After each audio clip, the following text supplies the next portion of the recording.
Teman-teman Ukom, selamat pagi, selamat siang, selamat sore, selamat malam. Semoga berada dalam lindungannya ya, semoga sehat selalu. Ayo kita latihan soal Ukom kembali yuk teman-teman Ukom. Teman-teman, sudah sampai mana nih persiapan Ukomnya? Semoga selalu latihan terus ya, dimanapun kalian berada. Yuk kita latihan soal Ukom kebidanan terbaru tahun 2025.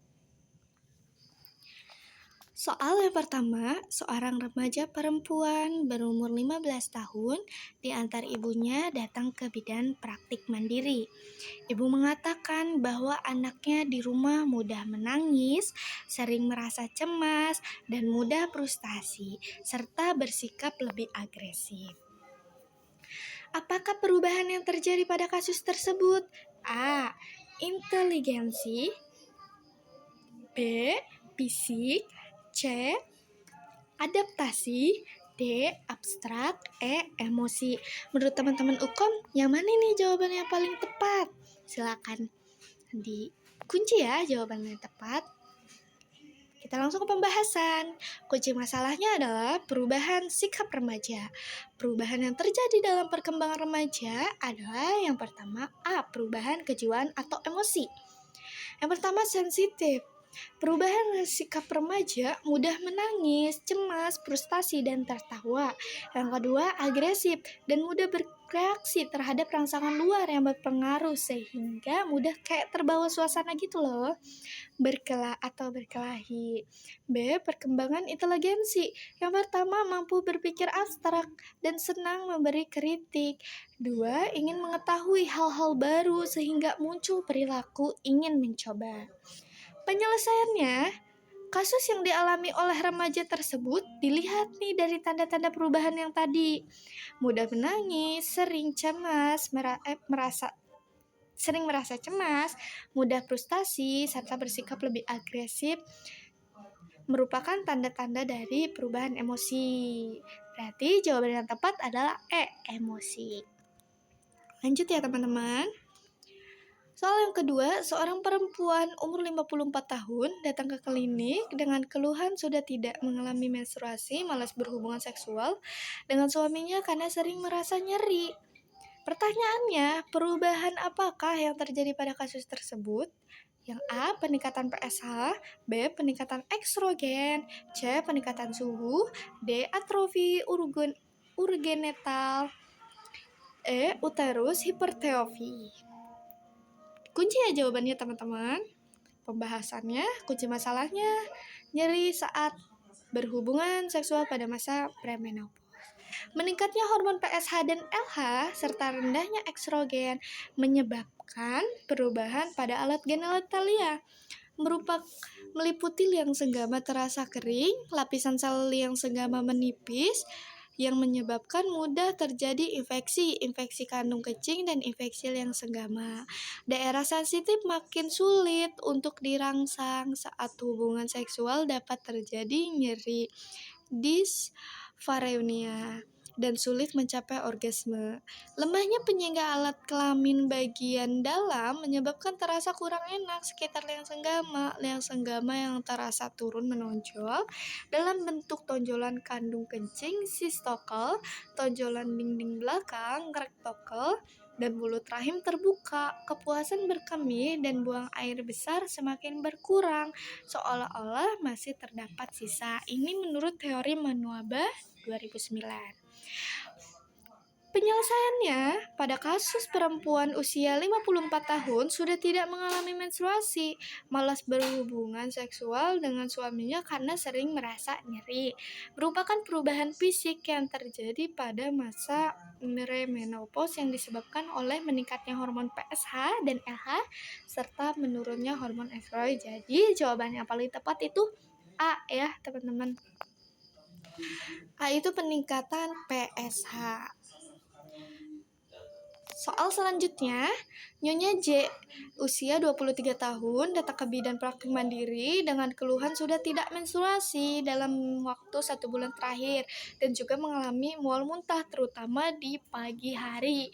Keluhan yang dialami oleh Nyonya J adalah A. Tanda pasti hamil, B. Tanda kemungkinan hamil, C. Tanda tidak pasti hamil.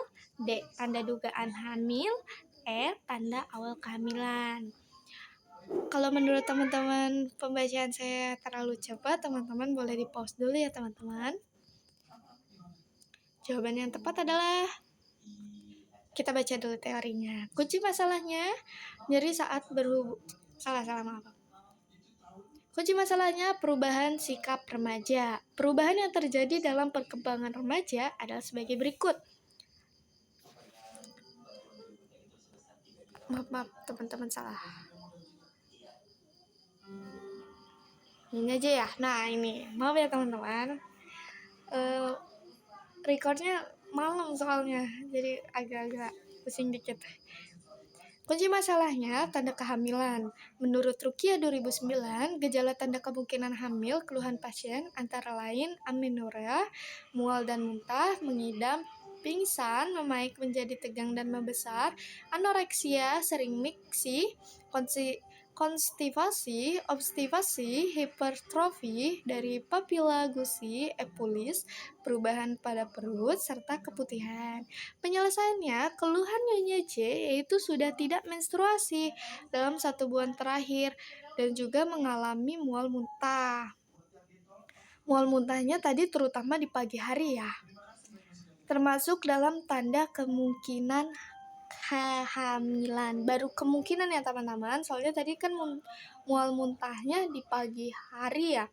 Itu adalah gejala yang umum yang terjadi pada wanita hamil, terutama pada trimester pertama, karena disebabkan oleh perubahan hormonal dalam tubuh, terutama peningkatan kadar hormon estrogen dan progesteron. Jadi jawaban yang tepat adalah B.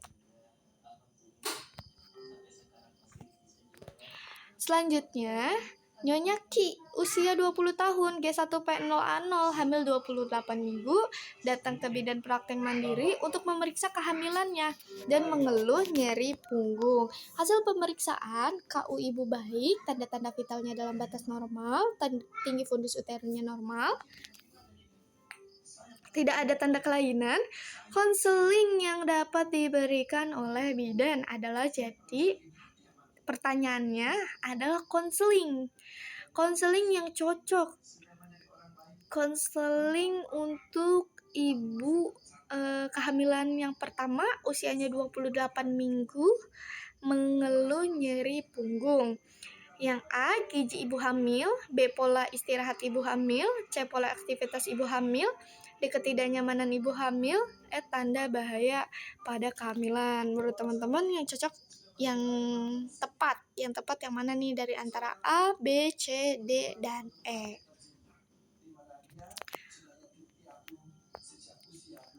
Oke. Pembahasannya, kunci masalahnya adalah tanda kehamilan. Salah satu ketidaknyamanan ibu hamil menurut Turkiya 2009 adalah nyeri punggung, disebabkan oleh progesteron dan relaksasi yang melunakkan jaringan ikat dan postur tubuh yang berubah, serta meningkatnya beban berat yang dibawa dalam rahim. Yang harus dilakukan adalah dengan menyingkirkan kemungkinan penyebab yang serius, fisioterapi dan pemanasan pada bagian yang sakit, analgesia dan istirahat. Penyelesaiannya, keluhan yang dialami oleh Nyonya Ki adalah nyeri punggung. Nyeri punggung yang dialami oleh Nyonya Ki wajar karena usia kehamilan Nyonya Ki yang sudah akan memasuki trimester 3 dan juga disebabkan oleh beban yang dibawa oleh rahim semakin berat. Konseling yang dapat diberikan adalah ketidaknyamanan pada ibu hamil. Khususnya nyeri punggung seperti yang dikeluhkan tadi Nyonya Ki, kita sebagai bidan bisa nih jelaskan apakah penyebab nyeri punggung dan memberikan solusi kepada ibu agar dapat mengurangi solusi atau cara mengatasinya agar dapat mengurangi kecemasan pada ibu hamil. Oke teman-teman, segitu aja pembahasan video latihan soal hukum. Terima kasih sudah menonton sejauh ini. Semoga mendapatkan hasil yang kompeten. Nanti akan bikin part-part latihan hukum. Jangan lupa like, subscribe, dan komen ya teman-teman. agar makin semangat lagi membuat latihan soal hukum. Terima kasih.